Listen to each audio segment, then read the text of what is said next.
จวดอีกแล้วพี่น้องจวดอีกแล้วสองแต้มแล้วใส่เลยยี่สิบเลยละยังเด็ดถึกข่าวอ่ะ ทุกปีก ถึกหัวนี่เห็นบ่ โอ้กลับกระจวดอีกแล้วพี่น้องจวดแล้วนี่โอ้หนูหนึ่งแต้มพี่น้องนกสองแต้มแล้ว ของแท้ จวดแล้วทักทายสบายดีพี่น้องวันนี้พามายามกลับพี่น้องเฮาเซอร์ไว้บ้านนี่พี่น้องเลยเอาไปเลยไปลุ้นน้ำกันพี่น้องโอ้กลิ่นพี่น้องเบิดแต่มีร้านพี่น้องเอ๋ยนะเมื่อแต่มีร้านมันกลิ่นอยู่แต่มีร้านพี่น้องเอ้ยจวดอีกแล้วพี่น้องจวดอีกแล้วสองแต้มแล้วใส่เลยยี่สิบเลยละยังเด็ดถึกข่าวอ่ะ ทุกปีก ถึกหัว นี่เห็นบ่ โอ้กลับกระจวดอีกแล้วพี่น้องจวดแล้วนี่โอ้หนูหนึ่งแต้มพี่น้องนกสองแต้มแล้ว ของแท้ จวดแล้วมาแล้วพี่น้องจวดนี่สามแต้มละนกสองหนูตัวนึงไม่ได้ข้างกลัว บ่มีทุงยาง เอ้าขี่ใช่ไหมเอาไปรอลุ้นกันดังต่อไปพี่น้องสีหมานมาเล่นเนี่ยได้โอ้กินอยู่แต่มีร้านมากินเลยโอ้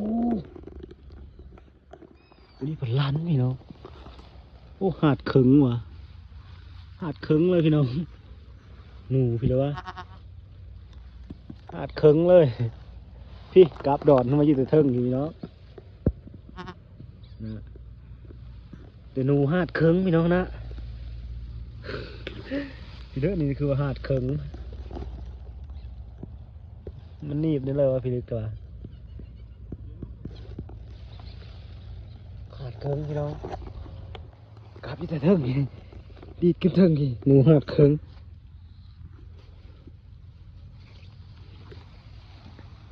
โอ้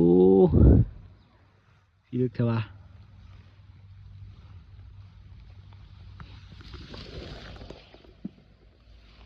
โคตรนี่นะจอดแล้วพี่น้องจอดแล้วหาดเคิงโอ้นี่บนคอดมีไม้เลยพี่น้องนี่นะ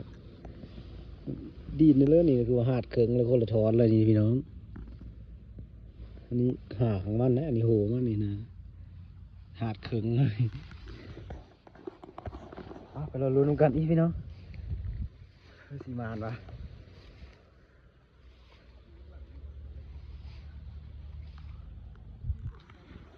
โอ้ด่างนี่ก็ลันพี่น้อง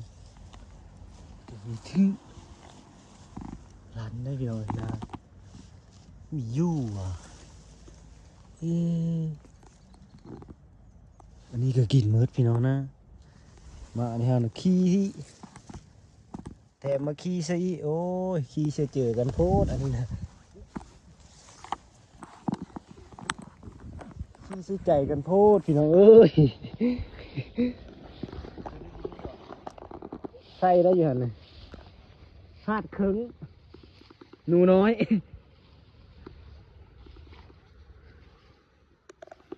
อยู่นี่มีกินนี่เดี๋ยวกินตัวนี้พี่น้องโอ้ผลงานวันนี้พี่น้องได้แต้มเดียว ได้หนูพุกแต้มเดียวถือแต่ลูดถือแต่มันลูดพี่น้องเลยเมื่ออ่านก็กินแล้วก็มันมีหลันอันนี้ยิ่งเอานี่เจอสไนเปอร์14.5ยังไง12.7พี่น้องสองแต้มมันเต็มเดียวได้เนาะได้3 แต้มวันนี้นะแต่ว่าหาดเคิงมันหาดเคิงบ่ตัว ครึ่ง หาดเคิง หาดหัวหาดครึ่ง มากับทีมงานขี้เมา เมาคือเจ้าอยู่กับเมามากับเมา ทีมงานขี้เมาคนเรานะนี่คือว่ามีทงยางอยู่เลย เอามาสิ